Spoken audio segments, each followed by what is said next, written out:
बहरहाल हमारे साथ अभय पराशर, मनीष भट्टाचार्य और साथ ही कुमार सोनू लगातार जुड़े हुए हैं। अभय और मनीष जहां अतीक के काफिले को लगातार फॉलो करते हुए प्रयागराज की तरफ निकल चुके हैं, झांसी से अब प्रयागराज की तरफ ये काफिला आगे बढ़ चुका है, तो वहीं अशरफ के काफिले को फॉलो कर रहे हैं कुमार सोनू। पहले अभय ये बताएं कि कहां तक अब ये पहुंचा है काफिला, और जैसा कि थोड़ी देर पहले आपने जानकारी दी थी कि बुंदेलखंड एक्सप्रेसवे को ही ऑप्ट किया गया है आगे बढ़ने के लिए, तो यहां से कानपुर और कानपुर से फिर जो बाईपास लिया जाएगा, इस पर थोड़ी सी और डिटेल दें। देखिए, एग्जैक्ट जानकारी तो अभी थोड़ी देर में क्लियर होगी रूट को लेकर, लेकिन तस्वीरें हम आपको दिखा रहे हैं। आगे काफिला चल रहा है जिसमें जो आगे वाली ये वैन है, पुलिस वैन, उसके अंदर अतीक अहमद मौजूद है। 2 वैन चल रही हैं, साथ में यूपी पुलिस का काफी ज्यादा पहरा है इस पूरी ही दोनों ही वैन के आसपास। कई सारे अलग अलग थानों के एसएचओ जो हैं वो अलग अलग अपनी गाड़ियों में फॉलो कर रहे हैं। फ्रीडम ऐप से सीखकर आप हैंडबैग बनाते हैं क्या? अगर ऐसा है तो आप अपने हैंडबैग्स को 1 करोड़ फ्रीडम ऐप के जो ग्राहक हैं उन्हें बिना किसी खर्चे के आप उसे बेच सकते हैं। अभी तक जो समझ में आ रहा है रूट, मीनाक्षी, क्योंकि झांसी से कुछ किलोमीटर आगे निकले हैं, रूट ये लग रहा है कि उरई होते हुए कानपुर होते हुए फिलहाल ये रूट लग रहा है।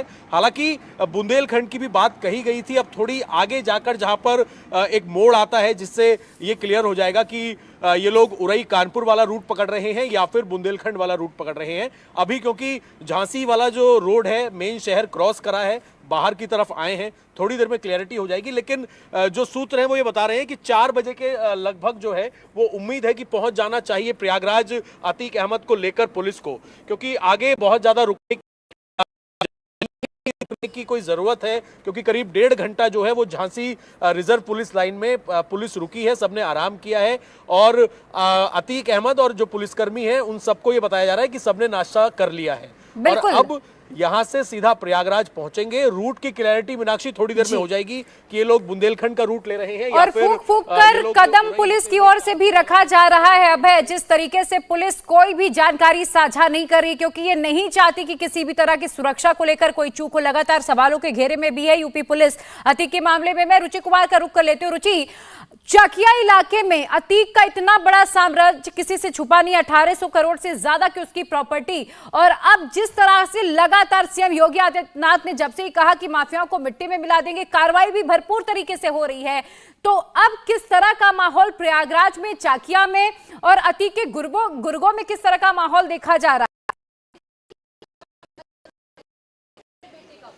देखिए, जो चकिया इलाका है जहां पर कभी अतीक का सिक्का चलता था, जो अतीक चाहता था वही उस इलाके में, क्या प्रयागराज और आसपास के ज़िलों में भी वही होता था, अतीक अहमद जो चाहता था। लेकिन अब इस तरह की कार्रवाई हो रही है अतीक और अतीक के परिवार और अतीक के गुर्गों के साथ, तो जो आम आदमी है उसमें वो बहुत खुश है, क्योंकि जो गुंडागर्दी थी, जो माफियागिरी थी, उससे आम आदमी परेशान होता था। ज़मीनों पे कब्जा करना, अपहरण कर लेना, ये सारी चीज़ों से आम आदमी परेशान होता था। तो फिलहाल उसको राहत है। पूरा गैंग है वो किस तरह से ऑपरेट कर रहा है, ये आप भी देख रहे हैं कि किस तरह से उमेश पाल की हत्या हो गई। आरोप लगा कि अतीक अहमद ने साबरमती जेल से और अशरफ ने बरेली जेल में रहते हुए ये पूरी साजिश रची।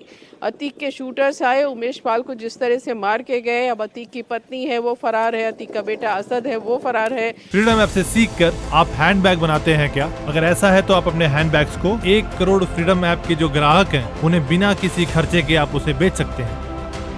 5 लाख का इनामी है वो फरार है।